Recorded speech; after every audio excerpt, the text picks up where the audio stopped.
Let me guess. You replay conversations after they're over. Not once, but again and again. You rewrite texts before sending them. Sometimes you never send them at all. You imagine problems that haven't happened yet and might never happen, but your body reacts like they already did. Your chest tightens, your stomach drops, your mind won't slow down. And the worst part? You tell yourself, I'm just thinking things through. I'm being responsible. I just want to get it right.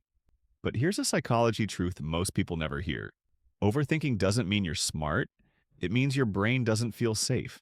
And once you understand why your brain does this, why it refuses to shut up, why it keeps dragging you back into the same thoughts, everything about your mind starts to make sense. What overthinking really is. Psychologists don't call this thinking too much. They call it cognitive looping under perceived threat. That sounds complicated, but it isn't. It simply means this. Your brain believes something might go wrong, so it keeps thinking and thinking and thinking. Not to solve the problem, but to protect you from emotional pain.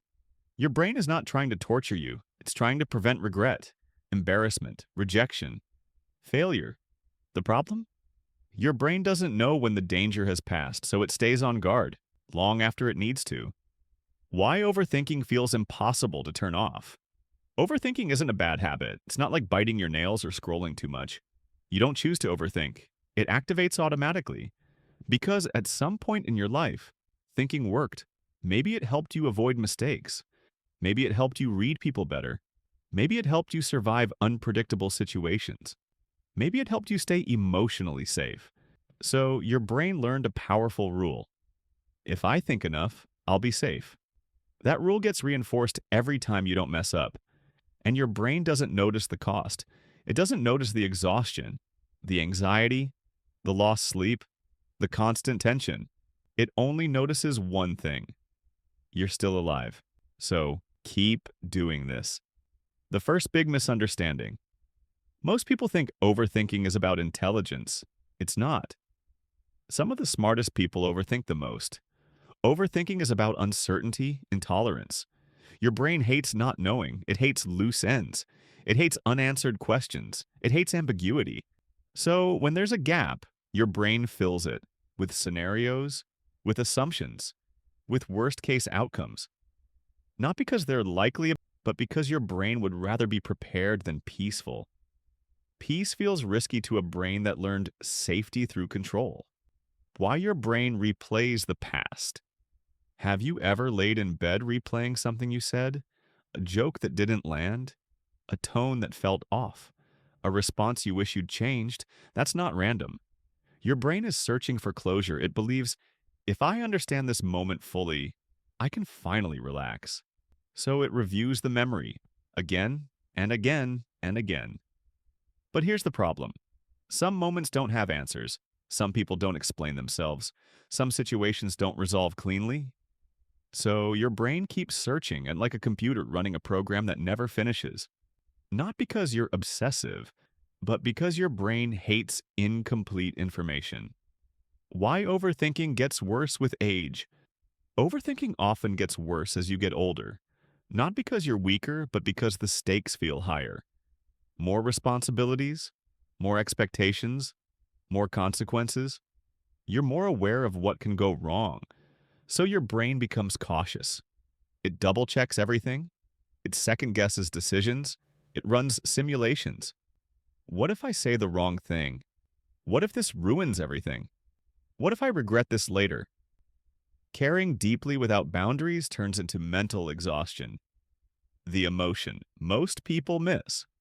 Here's something people rarely talk about. Overthinking is often driven by a fear of being misunderstood. You don't just want to make the right choice. You want people to see you correctly, so you analyze how you came across, what they might think, what they might assume. Your brain is protecting your identity because at some point being misunderstood hurt. Why overthinkers struggle to relax? Relaxation requires trust. Trust that things will work out. Trust that mistakes are survivable. Trust that you can handle whatever happens.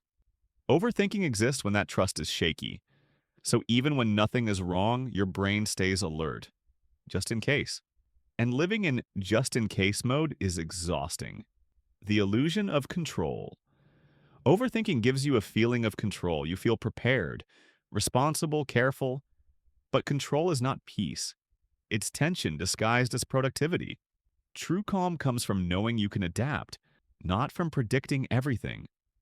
Why just stop thinking doesn't work when someone says, just stop overthinking. They don't understand psychology. Your brain isn't broken. It's responding to perceived threat. And threat responses don't turn off with logic, they turn off with experience. Specifically, experiences that show your brain you'll be okay, even when things don't go perfectly. The self-doubt loop. Here's what happens over time. You overthink decisions, you hesitate, you delay action, then you think, why am I like this? That self-doubt becomes evidence to your brain that you should think more. So the loop tightens. Not because you're incapable, but because you stopped trusting yourself. The moment that changes everything. Here's the truth most people avoid. Overthinking doesn't end when you feel certain. It ends when you act without certainty and survive. That's when your brain learns. That's when it updates the rule. How to actually interrupt overthinking. Let's talk solutions, not vague advice, not be more confident. Real psychological shifts. Step 1. Name the protector. When you catch yourself spiraling, say, my brain is trying to protect me. Not, I'm broken. Not, I'm weak. Compassion lowers threat. Lower threat lowers overthinking. Step 2. Limit the thinking window. Your brain doesn't know when to stop, so you decide. Give yourself a short window, 5 minutes to think, then choose or disengage. Overthinking thrives in unlimited space. Boundaries shrink it. Step 3. Move your body. This matters more than people realize. Walking, stretching. Your nervous system listens to movement faster than thoughts. Movement signals safety. Step 4. Practice imperfect action. Do small things without overthinking them. Send the message, make the choice. Start before you feel ready. Each time you act and survive, you weaken the overthinking reflex. What progress really looks like. Overthinking doesn't disappear overnight. It gets quieter, shorter, less convincing. You still think, but you don't spiral. That's success. The reframe that sets people free. Here it is. You don't need certainty to move forward. You need self-trust. And self-trust is built through action, not analysis. Final thought. Overthinking isn't a flaw. It's a coping strategy that stayed too long. And you don't beat it by fighting your mind. You outgrow it by showing your brain, I can handle life, even when it's messy. If this video felt uncomfortably accurate, you're not alone. And you're not broken. This channel exists to explain why your mind works the way it does and how to stop being at war with it. If these videos help you understand yourself a little better, consider subscribing to Stickman Psychology. We break down real mental struggles using simple psychology, one stick figure at a time. Thanks for watching, and be patient with your mind.